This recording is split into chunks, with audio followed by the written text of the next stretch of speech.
It's Joe Pardavila, and you're listening to the Forbes Books podcast. And recently I came to find a term that I never heard before: luxury American whiskey. And when I say luxury, I mean luxury.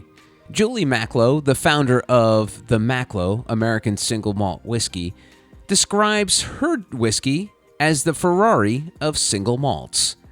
Suggested retail price, $1,500. And there are fewer than 250 bottles available. So, what's it all about? Joining me today on the podcast is the aforementioned Julie Macklowe. Julie has quite a story. She is an investor, former hedge fund manager, philanthropist, socialite. She founded her own skincare company, but now she's introducing us all to an entirely new category for luxury American single malts within the wine and spirits industry. Julie, welcome to the podcast. Nice to be here. I'm super excited. And Julie, I'm super excited to talk to you because you are sort of like a modern literary character. You're like a Bret Easton Allison novel where you have this like amazing life where you've been all over the world and doing things. Has this always been in your nature where you're always doing something? Because I feel like there's never a dull moment in Julie Macklowe's life. That is for sure. We use the term modern Renaissance Day woman. I like that. Yeah, I never get bored. I don't like to get bored, so I keep myself fairly occupied. I feel like probably since I was out of the womb. That's awesome. And so I know you kind of built your career in the financial industry, and now you're an entrepreneur. But let's go back. And so those early days of working in finance, being incredibly successful, how did that prepare you for entrepreneurship? Because people don't usually do the track that you took. Like they'll usually, start up, maybe work in the corporate field for a couple of years and then go entrepreneurship. But you were working corporate jobs for many, many years before you decided to found a skincare company and a whiskey company. So I had an unusual, I'd say, upbringing and definitely an interesting career path. I was born in Aspen, Colorado. I was there basically till I was about 12, and then a couple of years in New York City, and I went to a large public high school in Phoenix, Arizona. And then I went to University of Virginia, where I was recruited out of University of Virginia to work at Chase Capital Partners. And the option at the time was go into fashion, which I really loved, or go work in finance, which paid you a lot of money. So since I graduated in 3 years with 3 degrees, because basically I couldn't afford the 4th year, I decided, hey, it sounds like a better idea to get paid a lot of money and go into finance. So that was definitely the career path I chose. I was lucky enough that after doing a summer internship for Goldman Sachs in mergers and acquisitions, I was recruited into private equity right out of college for a firm that was then called Chase Capital Partners, which became JP Morgan Partners. And they, every couple of years, would recruit someone straight out of college. Myself, I got very lucky. And it was a wonderful start in private equity, which very few people get to do right out of school. After doing that for about 4 years, in that process, they actually needed somebody to go to Israel. So I raised my hand and went to Israel. Then they needed an analyst in Asia. So I moved myself to Hong Kong. I primarily worked actually in Korea. After living in Asia for about 2 years, I moved back. Again, I sort of toyed with this idea of going into fashion because I always loved fashion. But sure enough, I was offered a hedge fund job, which paid much better. So I moved back to New York City and worked for 2 hedge funds who actually shared office, but the primary one was Metropolitan Capital. And it was a value-based hedge fund where I was there for about 4 years. And then I decided to go swim with the sharks. And there was this guy who I think we've all heard of, Steve Cohen, Yes, who ran at the time SAC and Sigma. And so I took a job running his consumer retail portfolio. I'm pretty sure I was his only female portfolio manager.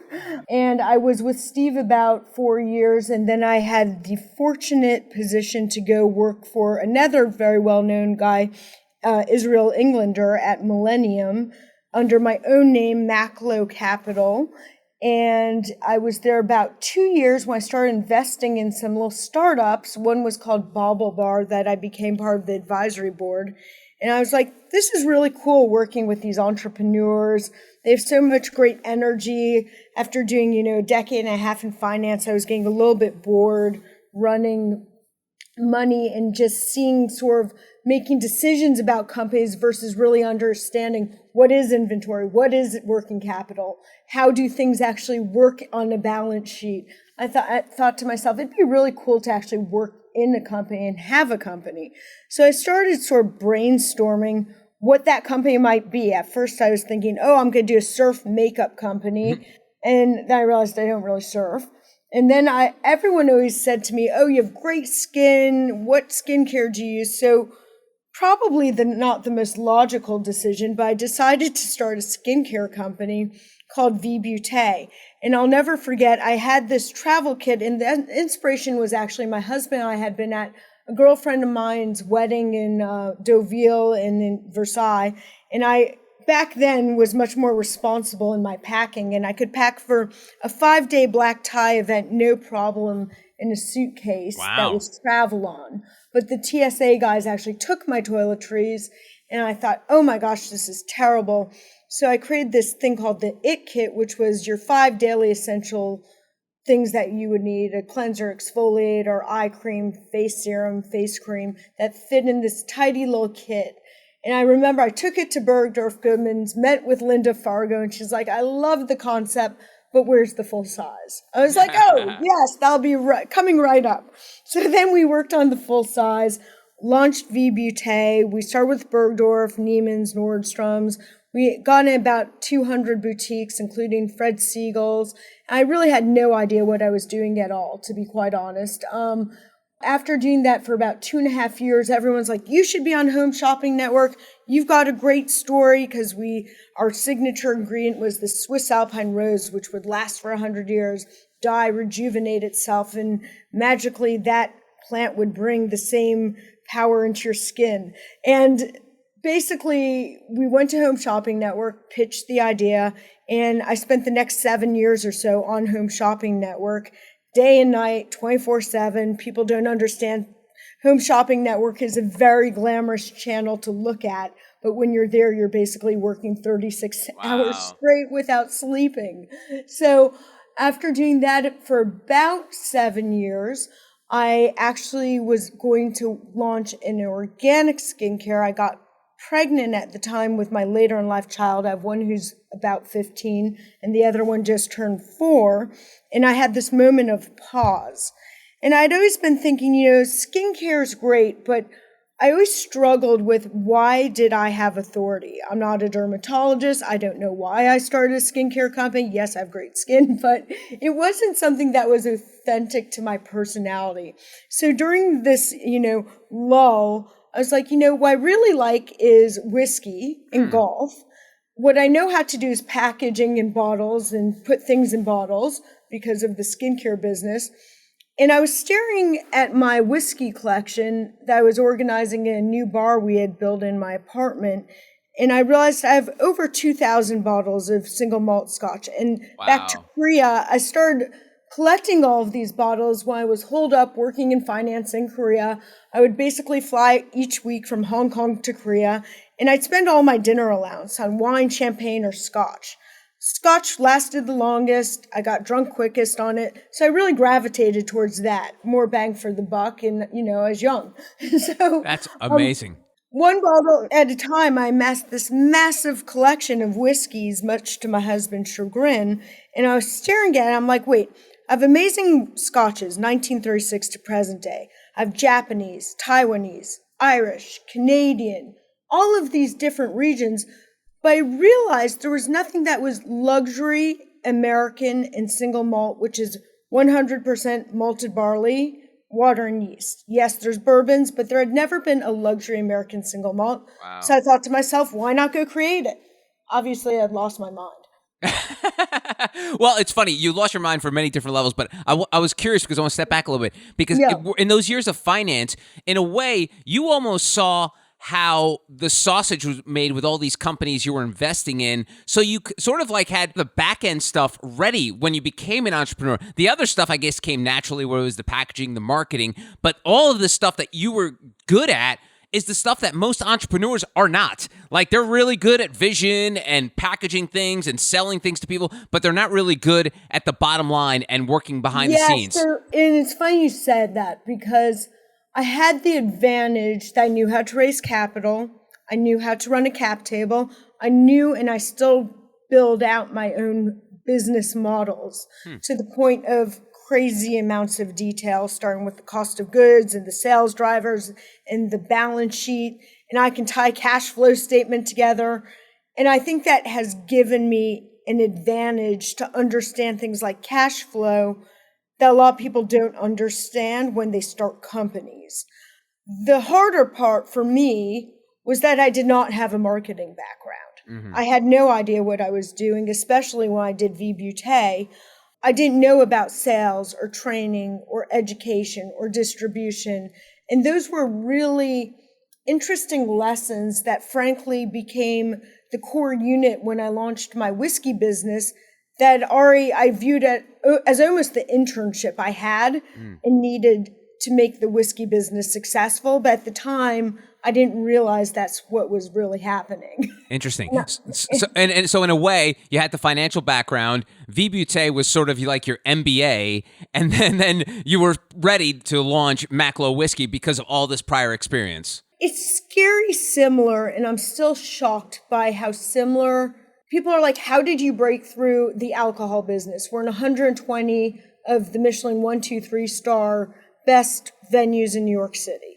I'd say we are the only luxury American single malt. We are the best positioning in all of these restaurants. And I have people all the time come to me and say, how did you become the hottest launch of the biggest whiskey brand that we've seen? But the reality is it's so similar to skincare. It's about education, staffing, training, distribution. And these were all lessons that I really screwed up in VBUT. And it took a lot longer for me to figure out that path. So when I decided to start American Single Malt, the first thing I did before I even had a packaging concept, when I just had my positioning framework, I went to Maglioco's, who run Empire Distribution. I sat with John Sr. and Joey, who runs Michter's. I told them about my concept. And I asked them if it was the white space that I thought it was. And this is almost 4 years prior to launch. And luckily, they really loved the idea. They said it was white space. No one was even thinking about American Single Malt. It's just about to get approved tomorrow as a category, actually, and then formally approved, hopefully, by the spring. But the comment period ends for TTB, so it's very timely. But this was 4 years ago, and it wasn't on anyone's radar. So I think what I did differently is we really found white space. It's authentic to me. Like when I used to go to benefits, a girlfriend of mine the other day, we were having lunch at Casa Lever, and she's like, I remember you 20 years ago at New Yorkers for Children in a big, great blue ball gown, sitting at the bar, ordering a whiskey neat. And I'm like, who is this woman? The reality is drinking single malt has always been a very authentic thing to me personally. And my exploration of that category has always been one of great interest. So unlike a skincare company where I really wasn't sure why I was doing it, I really enjoyed doing it, but couldn't tell you why I made skincare, I really have a passion for the whiskey business. That's awesome. And I want to ask you about whiskey because, full disclosure here, Julie, I'm not a dark spirits drinker because I feel like dark spirits intimidate me.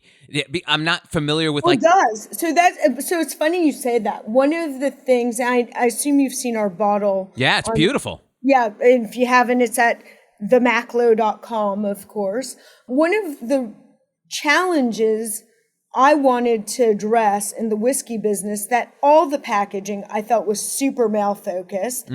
It was not conversation that was inclusive of women. And yet there's so many people like yourself, like myself, many women, people who haven't drank a dark spirit, who get ultra intimidated by brown spirits because they're so nerdy and geeky. And we want to create this idea of a lifestyle that was iconic, inviting, inclusive of all gender, all people, and that really welcomed people to have the conversation.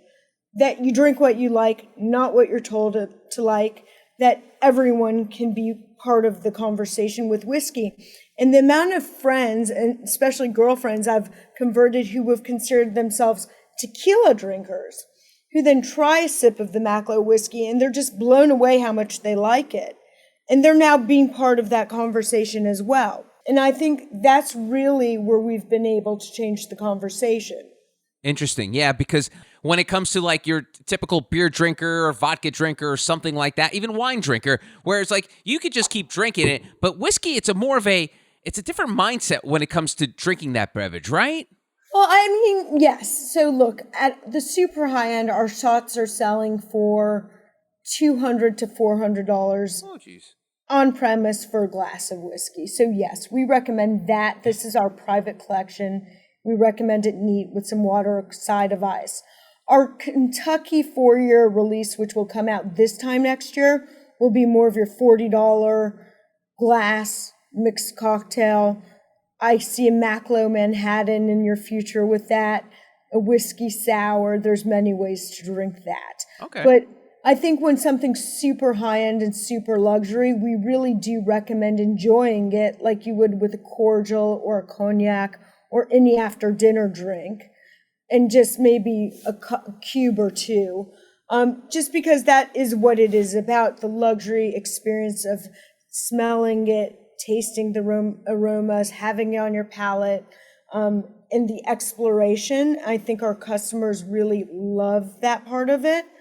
That being said, you should drink it how you like it. You want to go have a $200 Macklowe Manhattan, by all means, go for it. I've seen it on a couple bar menus, in fact. That's awesome. And, all right, so for me, imagine I'm one of your girlfriends, you're hanging out, and you're telling me about the Macklowe. Should I work my way up to the Macklowe? I probably shouldn't just order a whiskey Well, if neat you're my Macklowe. friend, you better order it first. Okay. But, I mean, we do recommend it as obviously a drink when you sit down, when your palate's fresh, or something to enjoy with your dessert, paired with a great chocolate, a sticky toffee pudding. A lot of our MSRP on the bottle is $1,500. I know most of my friends would save it for a special celebration, an occasion, much like champagne. And one of my favorite heroines would be Madame Clicquot. So I've actually had the luxury of staying at her home in Reims, which is amazing. So when I think of our drink, it is a celebration drink. It is a special occasion drink. Our signature release that'll come in amazing different bottle next year this time will be more the everyday Macklowe, Nice. but still at an MSRP at $350. It's not a mass drink, right? It's not your, gin and tonic that you're having. Got it. Yeah. All right. So I'll work my way up to it. I won't dive into a $200 the whiskey cocktail. Or if it's, your birthday and Sure. a night on the town with this special someone. These are all good reasons, right? And you mentioned the word luxury, and it wasn't hyperbole. You mentioned the fact that the bottle's $1,500, and I've spoken to other spirits entrepreneurs, and I'm curious if this affects the luxury spirits end. It's a bureaucratic nightmare to get your beverage on a shelf because of limited space for liquor stores and stores around the country. And this is all people. I mean, I spoke to Scottie Pippen, and he launched a bourbon last year, and he talked about the struggles of getting on shelves. Even though he's Scottie Pippen, a top 50 NBA Hall of Famer, he still has struggles getting on shelves. We have actually the opposite problem. We don't have enough Macklowe to put on the shelves. We've only released 3 casks, 230 to 257 bottles each. Wow. Every bottle is pre-sold, pre-allocated. They are sold. They never hit the shelves. Wow. They're gone before. The retailers, we have over 1,000-person wait list on our website. I think 60 people got a bottle for this release. The retailers call us all the time asking how they can get them. Unfortunately, we just don't have the product. I'm sure Scottie Pippen has a much larger stockpile than we have. Unfortunately, our product is so uber limited because our private collection, these were casks that Ian McMillan, who I can go back to the story of how I met Ian, but he and I were only able to acquire a handful of these iconic special casks. They were purchased at extraordinary cost while we laid down our own liquid, which started in 2019. Wow. And because they're so special and unique, each one only is a single cask bottling. That means it's only one cask that's bottled. We could sell 20 times more than we actually make. we have the opposite problem. I don't have enough product. Wow. And so you mentioned you got these 4 casks. What happens when you run out, or is that something you don't have to worry about for quite a while because of your... No, it you're isn't. doing this? So we have starting this November, it'll be our 4th release. That'll be cask 58. We already have people signing up on our wait list for it. We choose by lottery who gets them. And basically, we'll have probably 3 releases in 2023 up till our signature Kentucky product comes out around this time next year. And even that will be maybe 500 bottles. Wow. So it's not a very large amount. And so we have to really handpick the places that get them. We only work with the best on-premise restaurants. For instance, we're launching Texas this fall in Aspen. To give you a sense, the entire market of Texas, which is really going to be targeted at Dallas and a few places in Houston, Right. It's about 50 bottles. Wow. So you can imagine it's not a lot. The entire state of Colorado, which is really Aspen, since that's where I spend my time, they might get 20 bottles. So we're super limited in our quantities. Wow. I'm curious in terms of like the entrepreneurial thinking, because most entrepreneurs be like, I got to get these bottles out. I got to sell as many as I can. You have to have the patience of a saint to be talking about 10 bottles here, 20 bottles here. I know. What is it about that? Where does that come from? Because I think most entrepreneurs could not handle that. So patience is not my virtue. You can fool me. But I do recognize that age takes time with whiskey. And people have to recognize an 8-year-old Oregon product, which we released, is similar in a taste profile and competes with the 25-year-old Scotch. Now, why is that? In Scotland, the temperature is much more 55, 60 degrees, up, down, 5, 10 degrees. In Kentucky, where my casks lie down, it goes from 20 degrees to 100 degrees. Right. So you have a lot more input and output on the wood, which changes the flavor profile much more severely, to the point that a 1-year Kentucky product actually color-wise looks like a 10-year Scotland product. It might be, in fact, darker.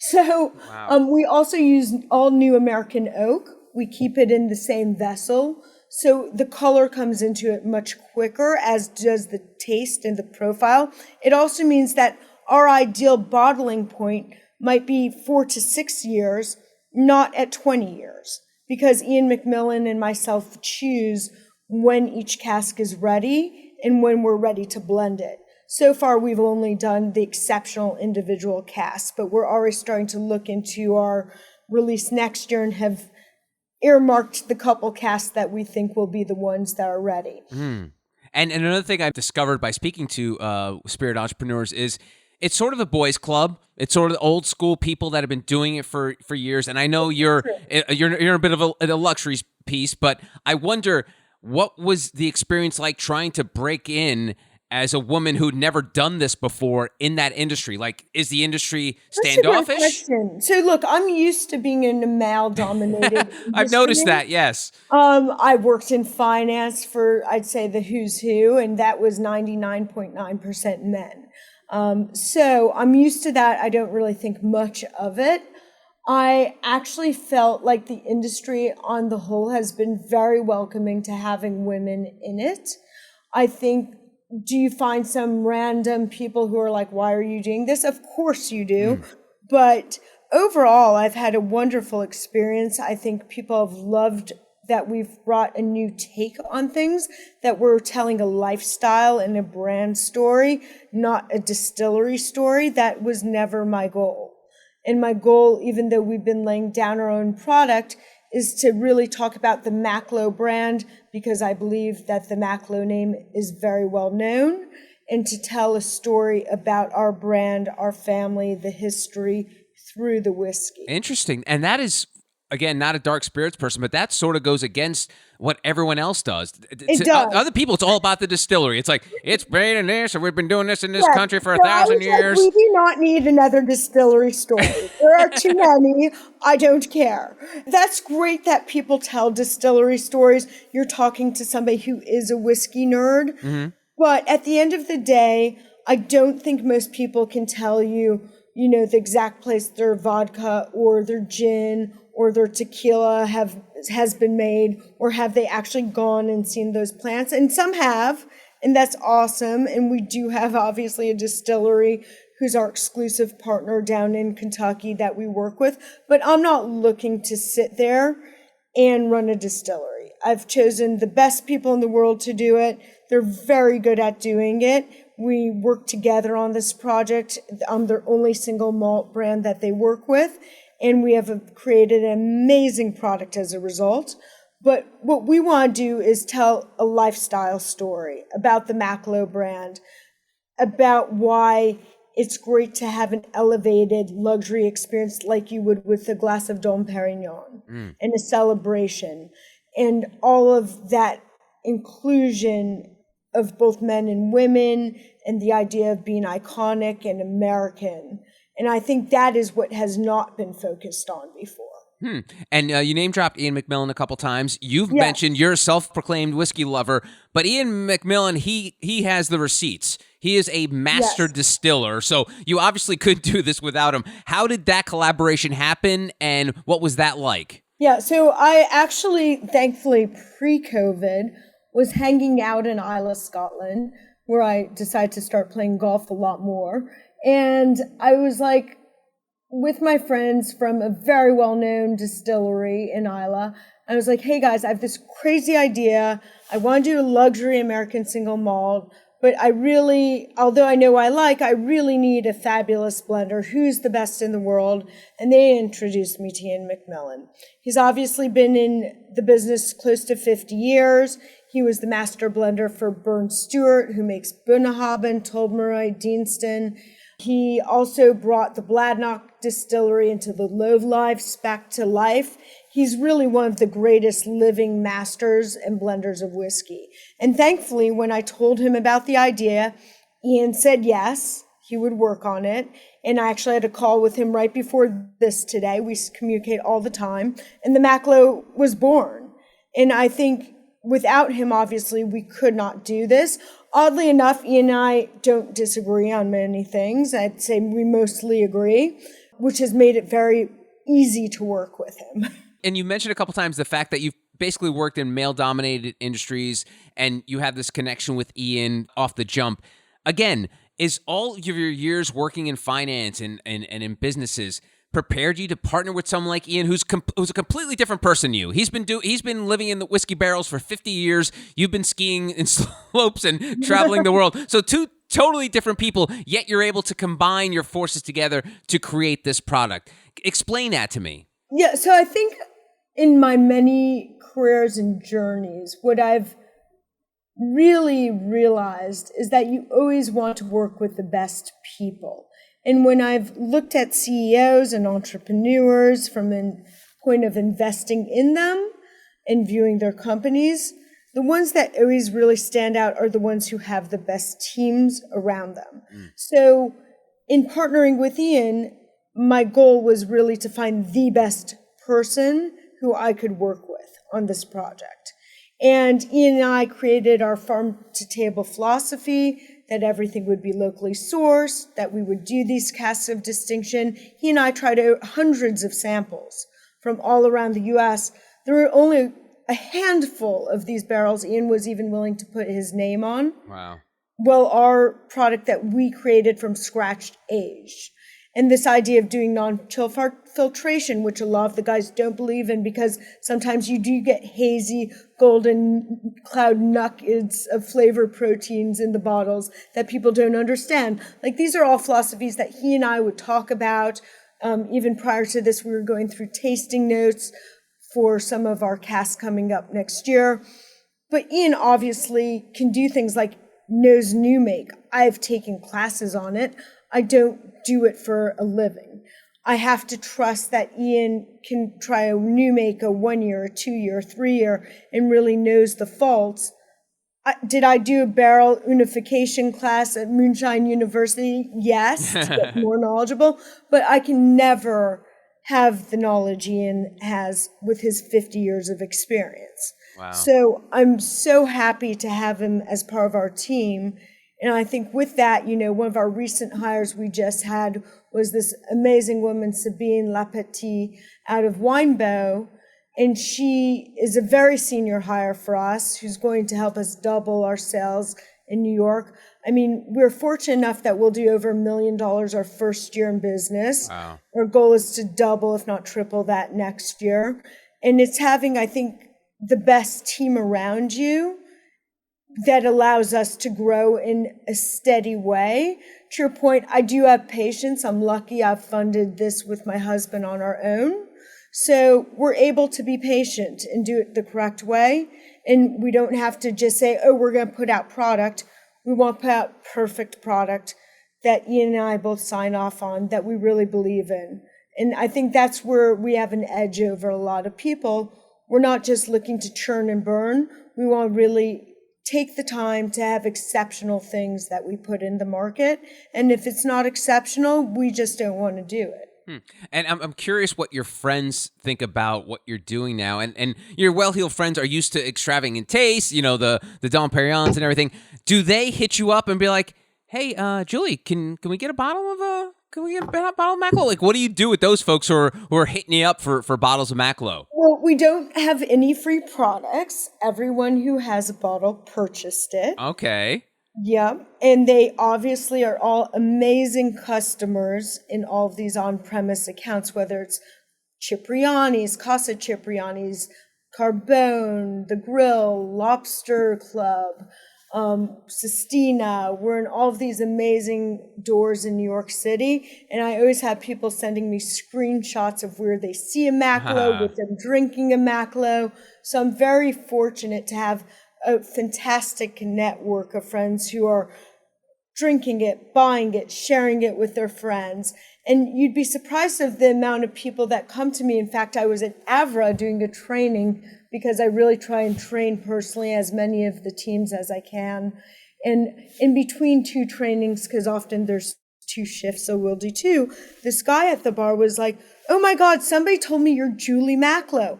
I've been on your wait list for like 6 months. How do I get a bottle of the Macklowe? I'm like, well, you happen to have the right person. And I was so blown away that he was not only drinking the first shot at Avra, but so happy that, yes, we will make sure he gets a bottle because of his true excitement. Was just, I was blown away by it. I'm like, I don't even know this guy. It's amazing. That's funny. Well, you must have good friends, because from my experience, I know rich people don't like to pay for things. They get to a certain level where they expect them to gift them. I will say, when people know it's worth it, yeah, they do pay for it. Good. I think that's been our philosophy. If it's worth it, buy it. If it's not, don't. The fact that we're sold out and I have people just asking me how they can buy and get the bottles is a testament to the quality and how extraordinary it is. We have not given any bottles for free. In fact, the only bottle I think that went for free was to Ian.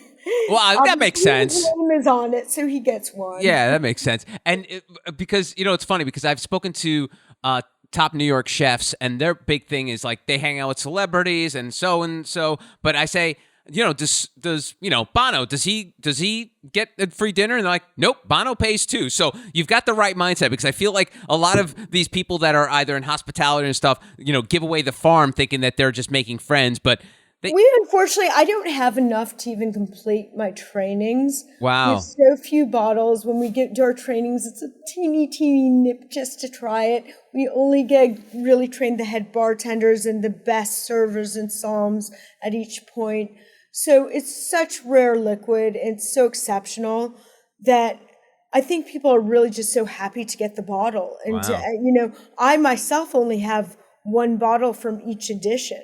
Huh. And it's really very coveted. We don't give anything away, only because we have so few of them. Yeah.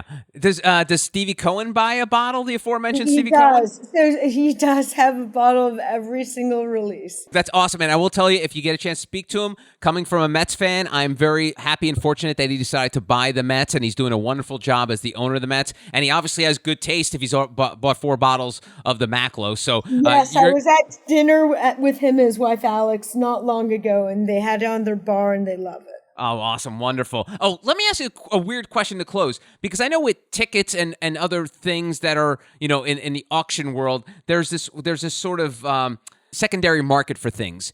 Is there a Yeah. secondary market for the Macklowe where people So are buying a it's bottle and so flipping it? crazy you asked me this question. So I've been so annoyed. Obviously, MSRP is the suggested selling price. We cannot control it.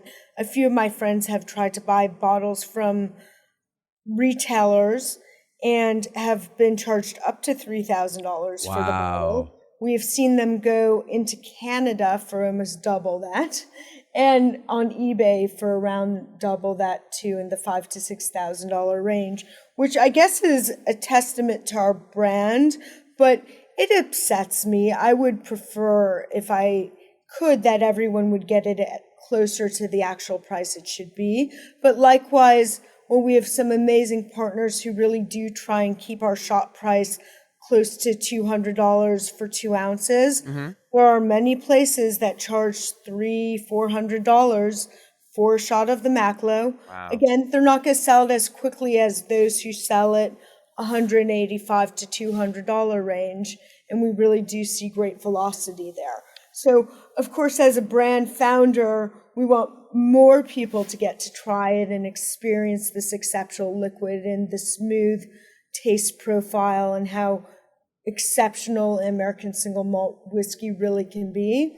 But unfortunately, I just have no control over that process. All right, cool. Well, I was just wondering, is your husband and your family, what do they think of the fact that they've got a liquor entrepreneur in the family now? Like, is this something that is on brand for Julie? We're like, oh yeah, this makes total sense. Or were people surprised? Oh, yeah, no one's surprised. Everyone's like, Okay. how did it take you so long?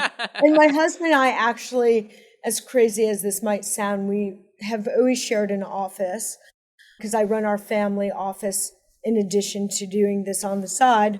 And every single person who has heard of the Macklowe whiskey is like, oh no, this makes sense. Like, why were you doing skincare? That made no sense. Like, you having a whiskey business, like, that must be your calling in life. And so I think I've always been known as drinking single malt, love my brown spirits. I've never met a rare whiskey that I haven't loved or tried. Well, actually, quite a few I haven't loved. Many I have tried. And if you come over to my house, we'll pour you a 1969 Springbank and a Hibiki and an Ardbeg. And we have a very wide range of whiskeys. And my husband would refer to me as the master somm. I'm actually a registered whiskey ambassador and taster. So I have a very, very varied palate, and I actually can blind taste most whiskeys and have a pretty good sense what they are. Oh, So that's awesome. it is a very authentic experience to me personally. That's so cool. All right, and the last question is, I've spoken to people that are in food, and they're high level 5-star chefs, all that jazz, but they'll go to a In-N-Out burger or they'll go to a Five Guys and they'll enjoy a burger. I'm going to ask that question to you for when it comes to whiskey. Of all the bodega whiskeys or the wine discount liquidators whiskeys, is there a good whiskey that you think is like, man, for the price, that's an excellent whiskey? As I said, I've tried whiskeys on the spectrum. One of the best deals for me out there is a Bushmills. Really? I mean, you can get a nice Irish blend Bushmills. It's light, it's easy to drink. I've had whiskeys that cost, $20,000 for the bottle. So they're undrinkable, by the way. Wow. I recently opened a 1954 Strathiela, and I was shocked how undrinkable it was. Wow. And how much wood was in it. It was syrupy, and it really just shouldn't have. There's sometimes the 40-year-old whiskeys are better off staying bottled versus being opened. Wow. Did you write up like a negative Google review or Yelp review for No, that? no. It's a bottle I bought out of auction. It's a very coveted bottle. In fact, there's one at the Sotheby's auction right now as well. Look, I'm fortunate that I'm in a position where I can open these bottles and try them. A lot of times, unfortunately, whiskey collectors just buy the bottles and keep them. I really try to get two when I can. And we like to open them and try them. I mean, part of drinking great whiskeys is creating great memories, I'd say. So we try to try new things, fun things. And I don't think just because something is older makes it better. I think every whiskey is a little bit different. All right. Well, She's Julie Macklowe. She's the founder of the Macklowe American Single Malt Whiskey.